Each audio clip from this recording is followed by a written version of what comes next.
Hey, what's up, everybody? This is Brendan with Evoke Bike. Have a good Cat 4 question here that came in. Shout out to Trevor. The preface is, I realize you are not a huge fan of using heart rate as a primary metric, but assuming conditions like your ride in June before Nationals down in Florida, meaning very hot, humid, and mentally/physically demoralizing, LOL, the ride type is 3+ hours in zone 2. As the ride progresses, cardiac drift eventually sets in given the conditions, and as such, the heart rate will start to drift. So the question is, what do you recommend when heart rate continues to drift upward? Execute to the power zone or lower the power and stay at the desired heart rate range, i.e. aerobic? What at that point dictates the energy system being worked and promotes the most effective approach to increasing endurance? For example, if I keep riding at my zone 2, let's say 180 watts, by hour 4 or 5, my heart rate's going to go from 135 to 165, generally speaking. I usually keep the power and ignore the heart rate because in the end, when race day comes, you can't ask the group to slow down because your heart rate is higher than you prefer. Not sure there's an absolute right answer, and everything is dependent on the goals you're trying to achieve, but curious what you think. Thanks for your thoughts, Trevor. So let's separate out a couple things in here. Number one, we're talking about a ride in Florida, super hot ride.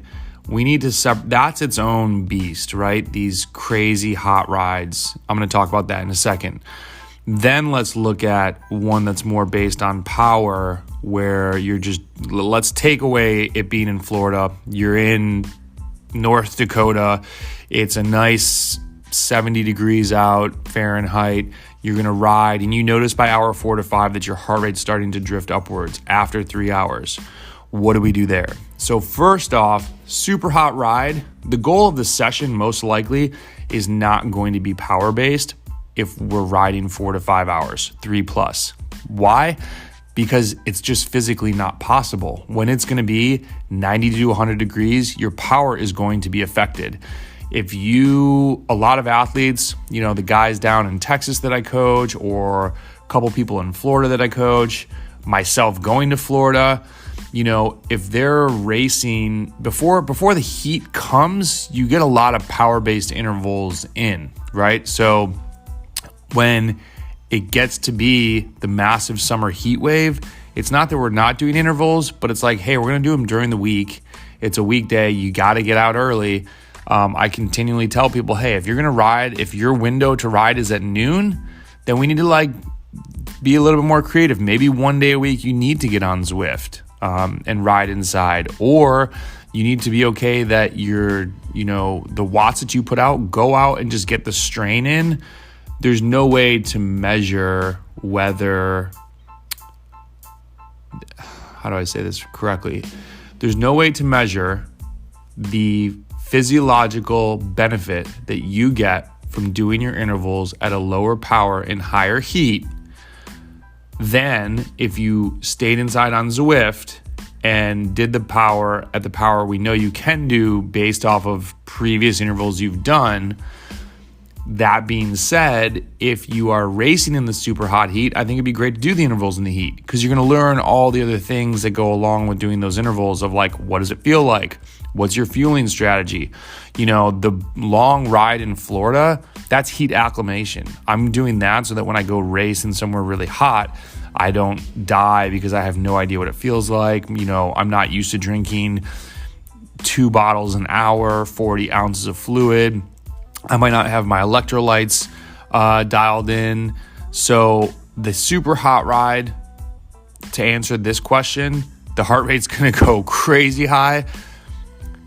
I'm just looking to pedal the bike. I'm just looking to ride endurance, and I'm going to lower the watts simply because my body's not going to let me pedal hard enough.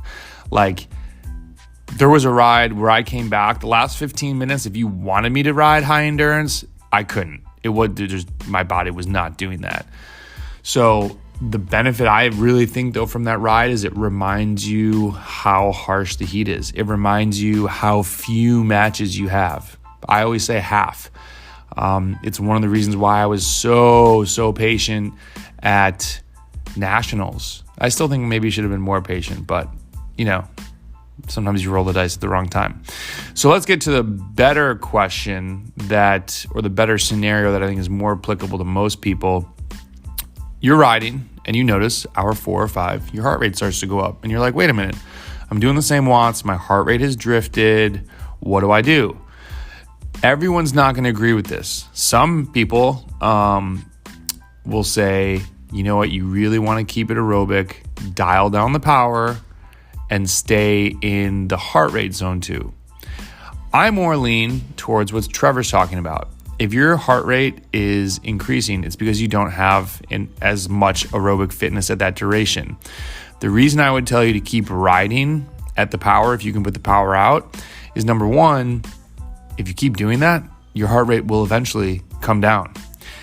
Your heart rate you will still get stronger aerobically. Now, someone might say, well, if you start to go towards tempo riding, or physiologically tempo or physiologically low threshold, you're now going to be really activating more of the glycolytic system. So you're not working on only like becoming more efficient at fat burning at aerobic wattages. That's fine. I'm not going to argue on that. That's probably correct. I actually, though, don't know that answer. If your heart rate becomes more towards the tempo zone, do you change to being more glycolytic? That's a great question. You're always burning some carbs. You're always burning some fat. It's not like a light switch. What I would say, though, is how many times a week are you doing these long rides? Most athletes are only doing 1 to 2 long rides. So I would say, hey, keep the power on the first day. If you're noticing this on the second day, and then you're noticing yourself being tired still on Tuesday, it's too much. The rides are too big. That's the biggest thing, that like if people are having a really hard time doing intervals on Tuesday, I just look at the weekend rides. I'm like, what are they doing? Because they had Monday off. Like, what's going on? There's something is happening there. And maybe we have the hard ride on Saturday. And then I say Sunday, take it a little bit easier. Ride at 60% or 65% for FTP for your endurance. And that will help them keep the heart rate down. That will keep the stress lower. They're only doing, a lot of athletes are also only doing 1 long ride a week. So it's Saturday and Sunday's more family day. They're going to church and they have like 2 hours later in the day. So they only have 1 day to ride long. I don't think it's a problem to have your heart rate increase later in the ride. That's just me. I've always done it that way. None of my coaches have ever harped on heart rate. There really wasn't much analysis to heart rate. If you ask yourself, do I feel tired after these sessions? Are they taking more out of you? That's one thing, going back to the heat ride, that I said to Trevor in the email reply. I'm like, listen, one thing about these heat rides, if you do 2 in a row, like really monitor how you feel, because they crushed me. Like, I definitely changed things up after those rides. I think there's benefit to them, but it just takes a while to recover. So I don't worry too much about cardiac drift. I really think your body's going to adapt to that. I don't think, and even if you're physiologically finishing the ride at tempo, that to me is not a bad thing. Being able to put out watts at a higher stress level later in the day is exactly what a race is going to be like. That's what you're training for. Now, if it's the base season, see, there's like a lot of variables here. What if it's January? If it's January and 165 is coming up on your Garmin, you probably want to dial it back, because that's when you're only focusing on aerobic stuff. You're really building that aerobic foundation. If you don't know what that means, go on our YouTube channel and Google why ride endurance. Then you might want to dial it back more. But at the same time, I'll be honest, if it's me and I'm down in Florida and it's 4.5 hours in, I don't want to ride super slow the last half an hour. If I become a half percentage point less aerobic for that one session and I still get to ride at a good pace, I'm not overly blasting myself, not like killing myself to hold the watts, and my heart rate's a little higher, I'm cool with that. I'm not going to overthink that. We're getting in the weeds on a little bit. The weeds are great. I like hanging out in the weeds, but let it drift a little bit. That's just what I think. 10 minutes or less. The end.